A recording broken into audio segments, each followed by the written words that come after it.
येन धौता गिरः पुंसां विमलैः शब्दवारिभिः तमश्चाज्ञानजं भिन्नं तस्मै पाणिनये नमः। वाक्यकारं वररुचिं भाष्यकारं पतञ्जलिं पाणिनिं सूत्रकारं च प्रणतोऽस्मि मुनित्रयम्। अथ शब्दानुशासनम् अथ माहेश्वराणि सूत्राणि अ इ उन् ऋलृक् ए ओङ् ऐ औच् हयवरट् लण् यमगणनं जभै खडदश जबगडदश ख प छ ट त चटत कपैष ससर हल् इति माहेश्वराणि सूत्राणि। अथ अष्टाध्यायी सूत्रपाठः। चतुर्थोऽध्यायः। तृतीयः पादः। कीर्तना भगिनी। हेतुमनुष्येभ्योऽन्यतरस्यां रूप्यः हेतुमनुष्येभ्योऽन्यतरस्यां रूप्यः हेतुमनुष्येभ्योऽन्यतरस्यां रूप्यः मयट् च मयट् च प्रभवति प्रभवति विदूराययः विदूरान्ययः तद्गच्छति पथिदूतयोः तद्गच्छति पथिदूतयोः अभिनिष्क्रामति द्वारम् अभिनिष्क्रामति द्वारम् अधिकृत्य कृते ग्रन्थे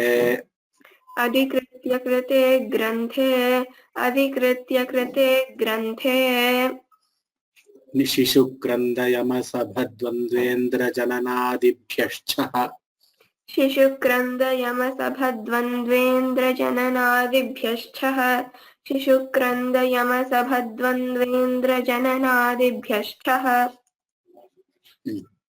सोऽस्य निवासः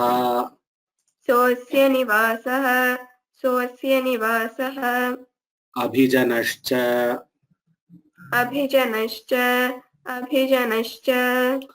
आयुधजीविभ्यश्च पर्वते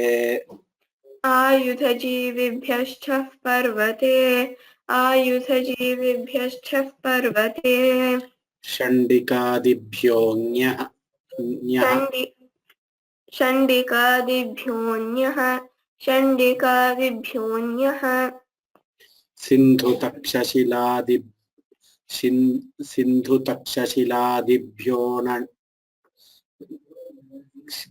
तक्षशिलादिभ्यो अणयौ वदतु सिन्धुतक्षशिलादिभ्योऽणयौ तूदीशलातुरवर्मती कूचवारात् ढक्छण्ढय्यकः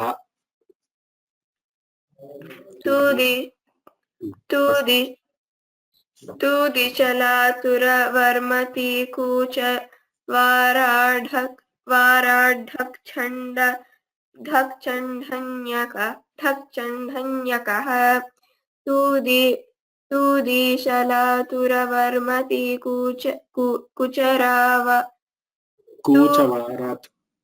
तूदिशलातुरवर्मती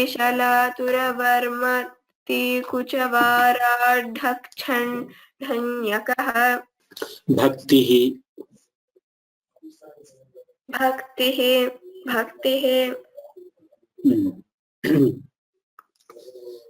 अचित्ताददेशकालार्थक्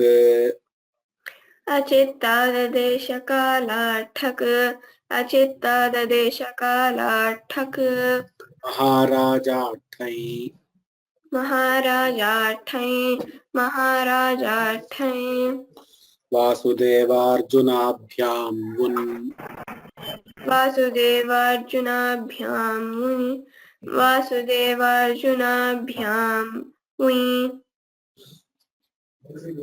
उन्न तत् उन् इति अस्ति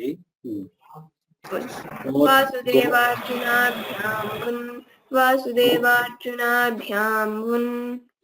गोत्रक्षत्रियाख्येभ्यो बहुलं उय् अत्र उय् अस्ति क्षत्रियाख्येभ्यो बहुलं वुञ् कोऽत्र क्षत्रियाख्येभ्यो बहुलं वुञ् जनपदिनां जनपदवत् सर्वं जनपदेन समानशब्दानां बहुवचने जनपदिनां जनपदवत् सर्व जनपदेन समानशब्दानां बहुवचने जनपदिनां जनपदवत् सर्व जनपदेन समानशब्दा सर्वं तत्र सर्वं जनपद पुनः वदतु। जनपदिनां जनपदवत् सर्वं जनपदेन समानशब्दानां बहुवचने तेन प्रोक्तं तेन प्रोक्तं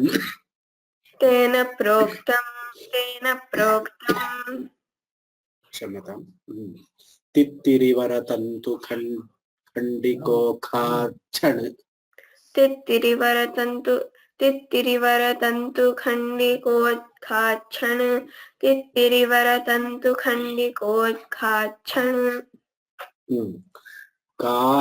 काश्यपकौशिकाभ्यां ऋषिभ्यान्निनिः काश्यपकौशिकाभ्यां ऋषिभ्यां निनिः काश्यपकौशिकाभ्यां ऋषिभ्यां निनिः कलापि वैशम्पायनान्तेवासिभ्यश्च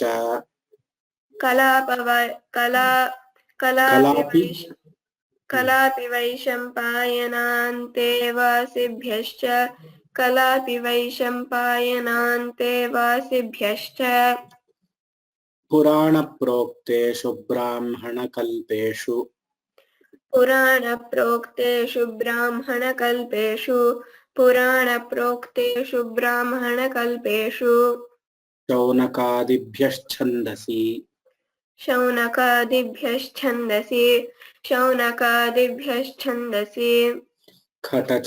कठचरकाल्लुक्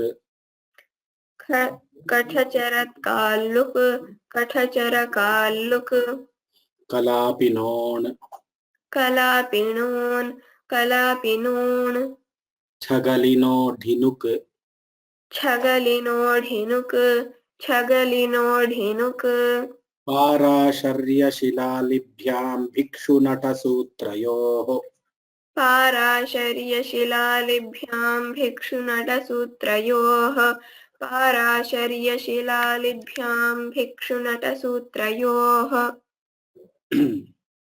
कर्मन्दकृशाश्वादिनिः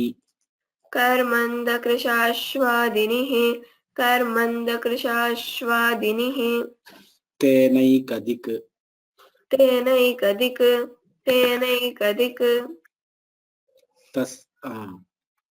तसिश्च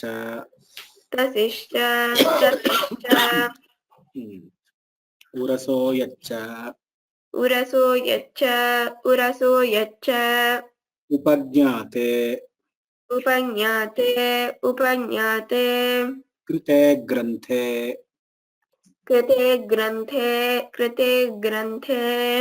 संज्ञायां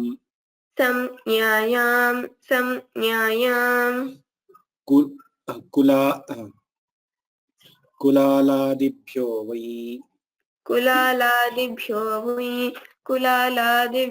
वै क्षुद्रा भ्रमरवटरपादपादै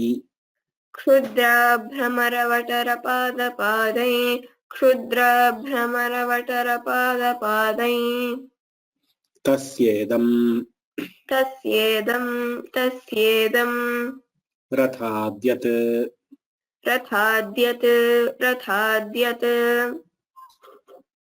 उत्तमम्। ये केऽपि वक्तुमिच्छन्ति कृपया चाट् मध्ये प्रेषयन्तु, अहं पृच्छामि, नाम आह्वयामि। रामकृष्णन् महोदय, रामकृष्णन् श्रूयते वा? राम राम महोदय, श्रूयते वा? श्रूयते। इंटर्नेट् मध्ये प्राब्लम् अस्ति।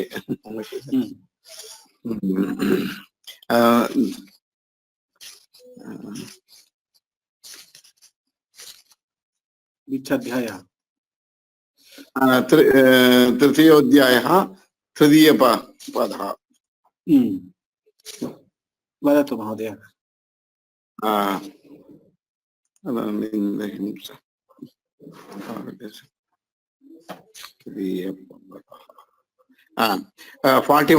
फ्रॉम 41 वदामि। अस्तु निवास इति शरीरोपसमाधानेष्वादेश्चकः संगे संगे चानोत्तराधर्ये कर्मनिधिहारे न स्त्रियाम् अभिविधौ भावैनुन् आक्रोशे वन्योर्ग्रह ग्रहः प्रेलिप्सायाम् आक्रोशे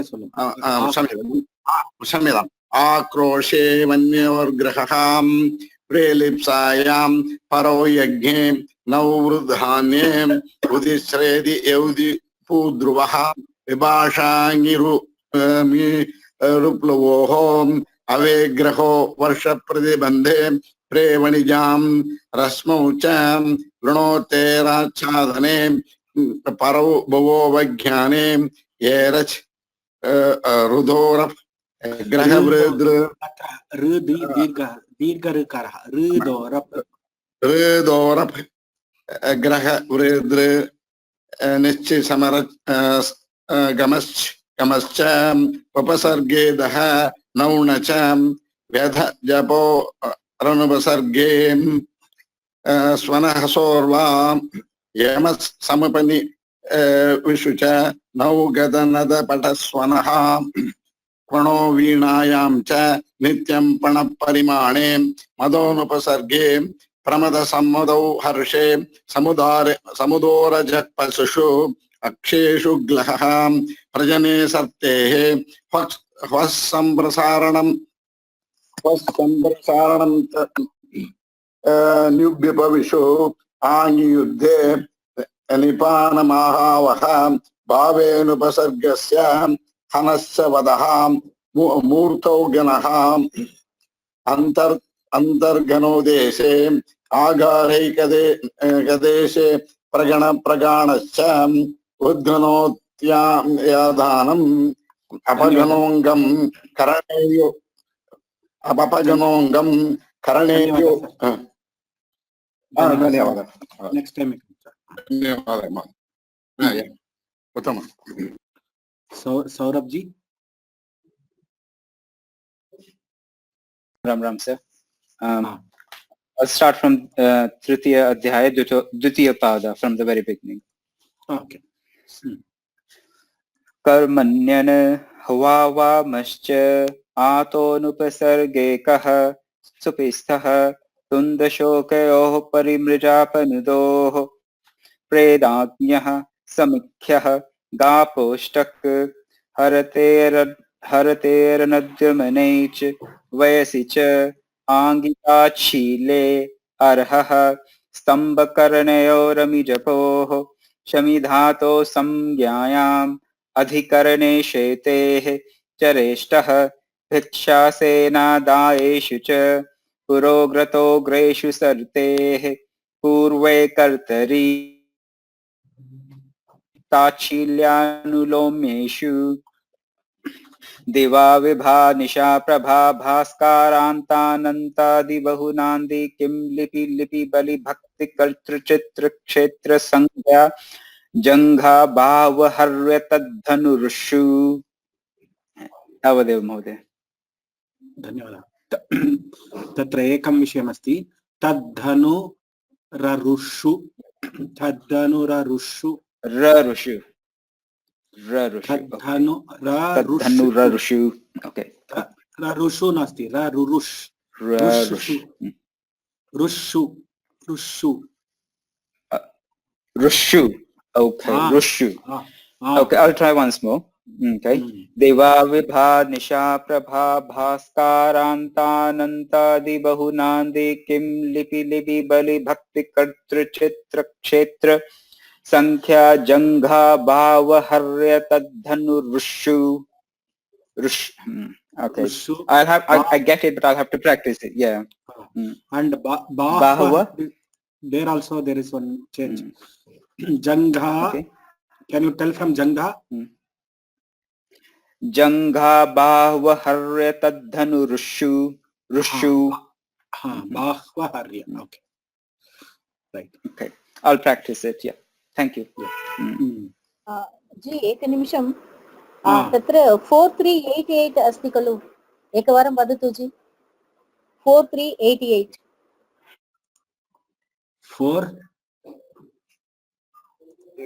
4388 एकवारं वदतु जी कृपया. कुत्र अस्ति?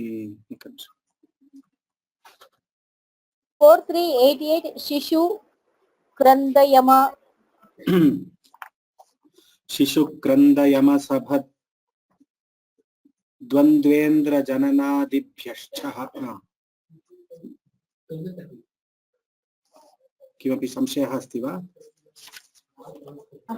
तत्र सब दन्त किम् अस्ति जी तत्र? द्वन्द्व द्वन्द्व द्वन्द्व द्वन्द्व समासः अस्ति. द्वन्द्व इन्द्र द्वन्द्व इन्द्र द्वन्द्व इन्द्र द्वन्द्व प्लस इन्द्र द्वन्द्वेन्द्र. अस्तु जी, सम्यक्, धन्यवादः. प्रगुण. राम राम राम सर.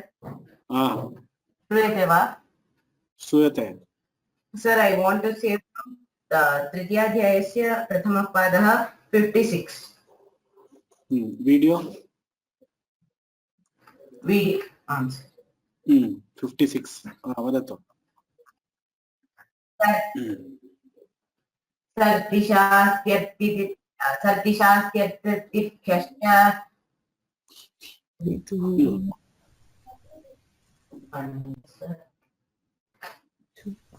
पुस्तकमस्ति वा हस्ते?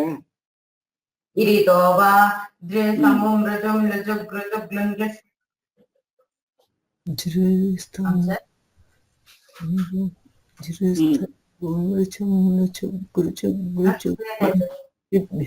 वदतु वदतु भवान्.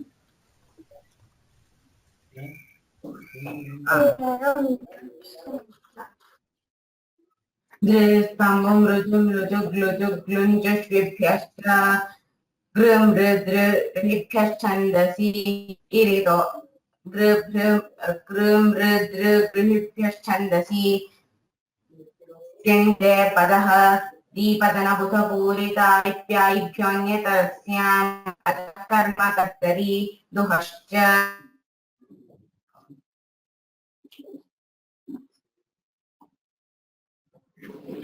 न रुधः सार्वतपोनता च भावकर्मणोः धातुकङ्गिकाच्छील्ये.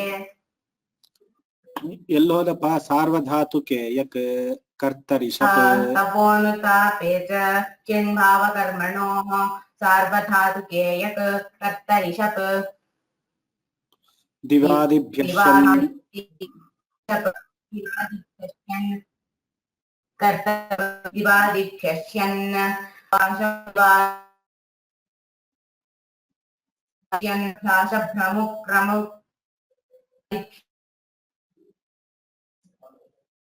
सम्यक् न श्रूयते प्रगुण महोदय.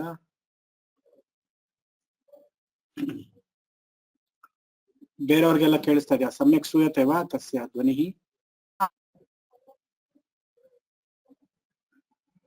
sorry, network problem. श्रूयते जी. अस्तु अस्तु. न श्रूयते.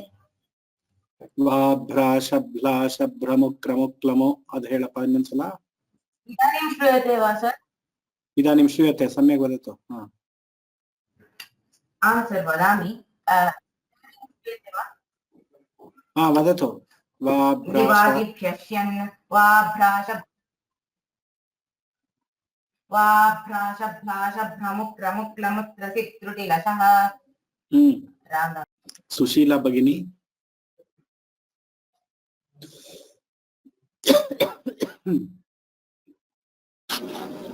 राम राम. ஒரு சூத்திரம் சொல்றீங்களா? Oh yes. Anyone? இதோட continuation, shall I tell the continuation of this? best. यशोनुपसर्गात्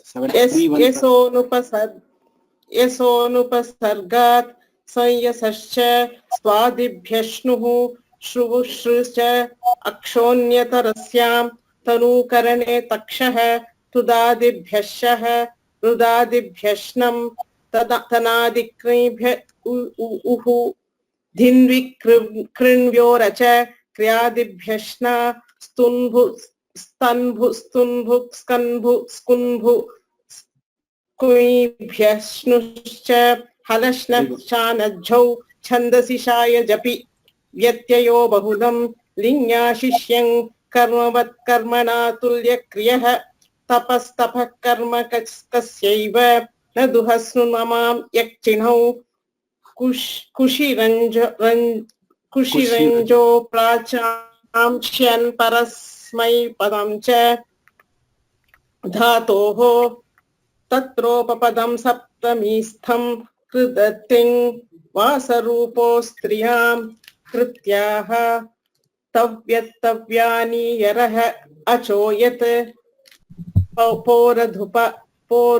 पोरधुपधात् शकिसहोश्च गदमदचरयमश्चानुपसर्गे अवद्यपण्यवर्या गर्ह्यपणितव्या निरोधेषु वह्यङ्करणम् अयस्वामि वैश्ययोः उपसर्या काल्या प्रजने अजर्यं संगतं वधस्सुपिक्यप्च भुवो भावे हनस्तच इति स्तुषास् वृदृजुषक्यप् ऋतुपधाच्चाक्लिपि श्रुतेः ईचकणः भ्रियो संज्ञायां ऋजेर्विभाषा राजसूय सूर्यमृषोद्य रुच्य कुप्य कृष्टपच्या व्यथ्याः भिद्योद्वयौ नदे पुष्यसिद्ध्यौ नक्षत्रे विपूय विनीय जित्या मुञ्जकल्कहरिषु प्रत्यपिभ्यां ग्रहेश्छन्दसि पदास्वैरिबाह्यापक्ष्येषु च विभाषा वृषोः युग्यं च पत्रे अमावस्यदन्यतरस्याम् धन्यवादः। उत्तमरीत्या उक्तवती भगिनी। इदानीम् अन्यः कः वदति? चाट् मध्ये कोऽपि नास्ति। अस्तु, तर्हि कक्षा अद्य अत्र समापयामः। श्वः किञ्चित् इतोपि सम्यक् रीत्या सर्वे तत्र वक्तुं प्रयत्नं कुर्वन्तु, अन्येपि सर्वे कृपया वक्तुं प्रयत्नं कुर्वन्तु इति प्रार्थये। सर्वेभ्यः राम राम राम। येनाक्षरसमां नायमधिगम्य महेश्वरात् कृत्स्नं व्याकरणं प्रोक्तं तस्मै पाणिनये नमः। येन धौता गिरः पुंसां विमलैः शब्दवारिभिः तमश्चाज्ञानजं भिन्नं तस्मै पाणिनये नमः। 20 sutras per day we have to by heart, so we should practice. Not only this class is only first round teaching, but familiarization, that's all. Afterwards repeated avritti is required. If you are just attending this class, it may not be of much use to you unless you are practicing Vyakarana or you are studying Vyakarana. If you want to by heart the Ashtadhyayi, which is the real purpose of this class, 20 sutras per day you have to practice. Apart from this, you have to give half an hour extra in another time, either through audio, you have to listen to the audio, or you have to sit and by heart. Otherwise it will not help. धन्यवादाः। राम राम राम।